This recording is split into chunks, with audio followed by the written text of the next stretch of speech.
কথা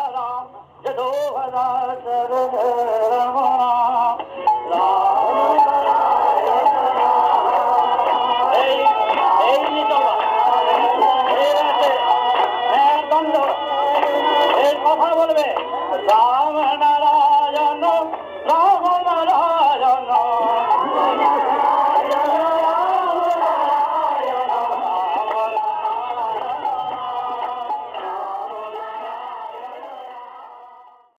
রাম নারায়ণ রাম। ঠাকুর শ্রী শ্রী বালক ব্রহ্মচারী মহারাজ তার ধর্মনীতি, সমাজনীতি লেখনীর মাধ্যমে সর্বসাধারণের মধ্যে ফুটিয়ে তোলার জন্য প্রকাশ করলেন করাচাবুক নামে এক পাক্ষিক পত্রিকা, যার মাধ্যমে আপামর জনসাধারণের মধ্যে এক আলোড়নের সৃষ্টি হয়, যার প্রভাব তৎকালীন রাজনৈতিক ক্ষেত্রেও দেখা যায়।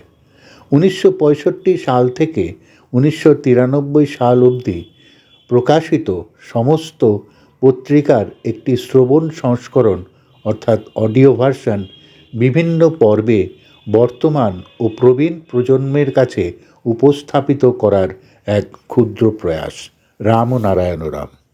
রাম নারায়ণ রাম ঠাকুর শ্রী শ্রী বালক ব্রহ্মচারী মহারাজের শ্রীচরণে অনন্ত কোটি প্রণাম জানিয়ে শুরু করছি আজকের করাচাবুক পাঠ। বিষয় রক্ষকই ভক্ষক। ঠাকুর বলছেন, এ ভাবটা পশুদের মধ্যেই কিছুটা দেখা যায়। বেড়াল বা কুকুরকে তার গর্ভজাত সন্তানকে ভক্ষণ করতে দেখা গেছে। অন্যান্য প্রাণীর মধ্যেও এর দৃষ্টান্ত অনেক আছে।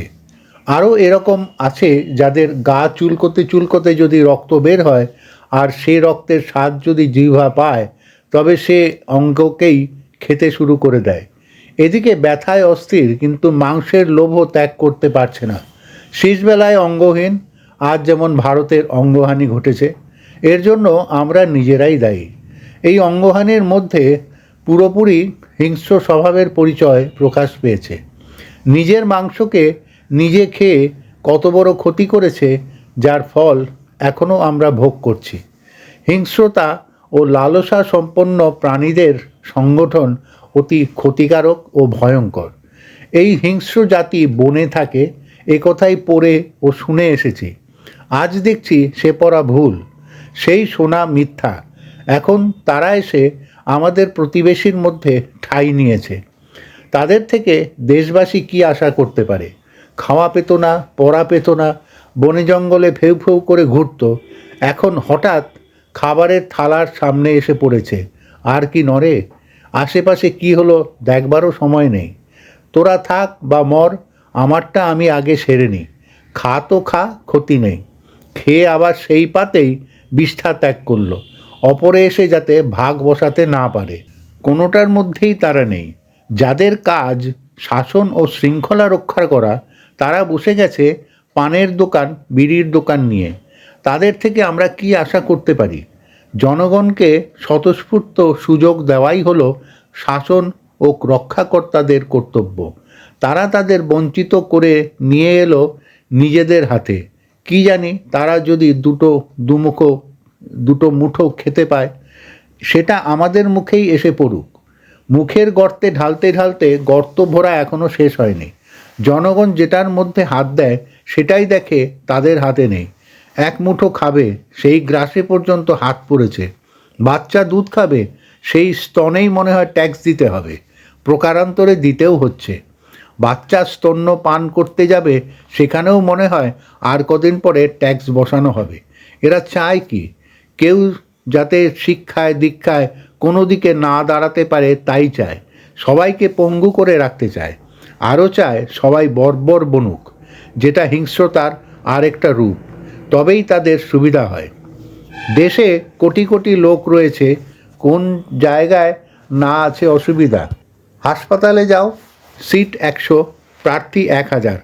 কর্মখালি নেবে 50 জন, প্রার্থী 50,000। স্কুলে নেবে 150, দরখাস্ত 1,500। সর্বত্রই এরকম অসুবিধার মধ্যে দিয়ে আমরা দিন যাপন করছি।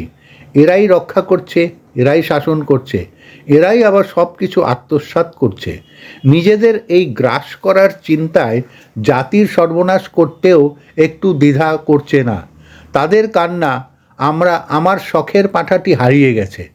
দুঃখ দেখে মনে হয় অত্যন্ত শোকাতুর। তাদেরই গর্ভজাত সন্তান যেন হারিয়ে গেছে। পরে দেখা গেল মশল্লা পেশা হয়ে গেছে। দাটা আনতে গিয়েছিল মাত্র, এসে দেখে নাই। কান্না দেখে হঠাৎ বোঝা যাচ্ছিল না দেশের জন্য তাদের কান্না ও চিৎকারও তদনুরূপ। মনে হয় দেশের জন্য যেন তারা নিজেকে উৎসর্গ করেছে, আদতে শিকার খুঁজছে। এই চিৎকার ও মায়া কান্নার সুযোগে জাতিকে বিভ্রান্ত করে তারা জাতির মৃত্যু ফাঁদ তৈরি করছে। এটা হিংস্র বৃত্তিরই একটা বিচিত্র পরিচয় ও প্রকাশ। পোষা হাতি অনেক জংলি হাতিকে সুর বুলিয়ে আদর করে ফাঁদে নিয়ে আসে। এইভাবে বহু স্বাধীন ও মুক্ত হাতিকে ফাঁদে এনে ফেলে। আমাদের স্বাধীন, সুন্দর ও বলিষ্ঠ মনকে দানবের মায়া কান্নায় ভুলিয়ে ফাঁদে ফেলে পিষে মারছে। আমরা মুখ তুলে দাঁড়াতে পারছি না। এদেশেই অনাহারে ফুটপাতে বহু লোক মরে গেছে, তবু পাশে খাবারের দোকানে গিয়ে হামলা করেনি। অতি বড় সৎ ও সাধু মনোবৃত্তি সম্পন্ন ছিল বলেই তারা হামলা না করে ফুটপাতের মৃত্যুকে স্বেচ্ছায় বরণ করেছে। আর ওই হিংস্ররা সুযোগ নিল সেই সৎ সাধু মনের। এই মনের সুযোগই একদিন নিয়েছিল ব্রিটিশরা এবং 200 বছর অবাধে রাজত্ব করে গেছে। কারণ আমাদের সেন্টিমেন্ট অর্থাৎ ভাব প্রবণতা তারা ভালোভাবেই বুঝেছিল। এখন যারা শাসনকর্তা তারাও এই সেন্টিমেন্টের সুযোগ নিয়ে আমাদের উপর অত্যাচারের রোলার চালিয়ে পিষে মারবার চেষ্টা করছে। শাসন যারা করছে, পালন যারা করছে, তারাই যদি সব জায়গায় ভাগ বসিয়ে যায় তবে আর থাকবে কি? সেই রাজত্বে বাস করা আর বাঘের খোয়ারে বাস করা একই কথা। নিয়ম মতো সেই রাজত্ব ত্যাগ করা অবশ্যই উচিত, তবু উপায় নেই। ইচ্ছাই হোক আর অনিচ্ছাই হোক, রেশনের থলি নিয়ে যেমন দৌড়তে হয় তেমনি সবটাই মেনে নিতে হচ্ছে। এক মির্জাফরের দৃষ্টান্ত এখনও চলছে, কিন্তু এরকম মির্জাফর অজস্র আসছে। জাতির শিক্ষা, দীক্ষা ও মুখের গ্রাস কেড়ে নেওয়াটা কি তার চেয়ে কম? জাতির পতনের মূলেই এরা। তিলে তিলে জাতিকে ও দেশকে সর্বনাশের মুখে ঠেলে দিচ্ছে। মির্জাফর সবটা একেবারেই তুলে দিয়েছিল, আর এরা তিলে তিলে মারছে। এদের কোনো ক্ষমা নেই। এদের দেশদ্রোহী বললে দেশদ্রোহীকেই অপমান করা হয়। এরা তার চেয়েও অধম। এরা দেশ কলঙ্ক, নরকলঙ্ক, এরা কসাই। অপরাধ যে করে সে তো অপরাধী, আর অপরাধ যে সহ্য করে সেও কম নয়। এই অপরাধীদের সহ্য করে আমরাও অপরাধী হয়ে পড়েছি। নিজেরা তো মরতে চলেইছি, আর যারা মরছে আমাদের সম্মুখে সেই মৃত্যুর, সেই অন্যায়ের প্রতিকারের জন্য আমরা তো কিছু করছি না। তাদের দুর্ব্যবহার ও অন্যায় আচরণের ফলে আমাদেরই দুর্গতি, কিন্তু এর হাত থেকে রেহাই পাওয়ার জন্য তো কিছু করছি না। এটা তো সবচেয়ে বেশি অপরাধ। প্রকৃতি প্রদত্ত রক্ষাযন্ত্র যখন আছে, তার সদ্ব্যবহার করাই প্রকৃতির নির্দেশ। সেই আদেশ আমরা পালন করছি কোথায়? আমরা আক্রমণ করতে যাচ্ছি না, কিন্তু আক্রমণকারীকে দমন করতে কোনো বাধা নেই। তবে কেন আমরা সেই কর্তব্য থেকে বিরত রয়েছি? জগতের দল যখন সকল জাতির মধ্যেই আছে, আমাদের বেলায় আক্রমণকারীর হাত থেকে রক্ষা ও প্রতিকারের জন্য সংগঠন করায় বাধা আসবে কেন? আর আসলেও তাকে মানব কেন? আমাদের সংগঠনের বাধাগুলো কোথায়? প্রলোভন ও ব্যক্তিগত স্বার্থই এই গঠনের পক্ষে অন্তরায়। অঙ্গের যে অংশ দূষিত হওয়ার সম্ভাবনা তাকে বর্জন করাই শ্রেয়। সংগঠনের সেই দূষিত অংশগুলিকে বাদ দিয়ে দেওয়াই বিধি। আর দূষিত আবহাওয়ায় আমরা আক্রান্ত না হই তার প্রতিবিধান করা দরকার। উপযুক্ততা ও বিশেষত্ব আসনে নিয়োগ করা হবে। সেটারই দেখছি এখানে বড় অভাব। মানুষের অভাব, অভিযোগ ও খাওয়া পড়ার সুযোগ নিয়ে যারা কাজ হাসিল করে তাদের মতো খুনি আর কেউ নয়।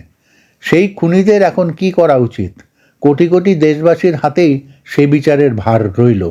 অনেক প্রাণীকে যেমন নির্মমভাবে হত্যা করা হয়, আমাদের দেশ ও জাতিকে সেইভাবেই হত্যা করা হচ্ছে। এখনও সময় আছে এদের কবল থেকে দেশকে রক্ষা করার। বিলম্বে আর উপায় থাকবে না। আমরা সবাই মিলে এই শপথ চাই যেন দেশকে আমরা সর্বনাশের হাত থেকে উদ্ধার করতে শুরু করে দিই। কদিন লাগে এদের সংশোধন ও শায়েস্তা করতে? এখন আমাদের কর্তব্য কি? বড় বড় বাদ দিয়ে সময় নষ্ট না করে বর্তমান ও ভবিষ্যতের চিন্তা করে আমাদের অগ্রসর হতে আর বিলম্ব করা চলবে না এবং চলা উচিতও নয়।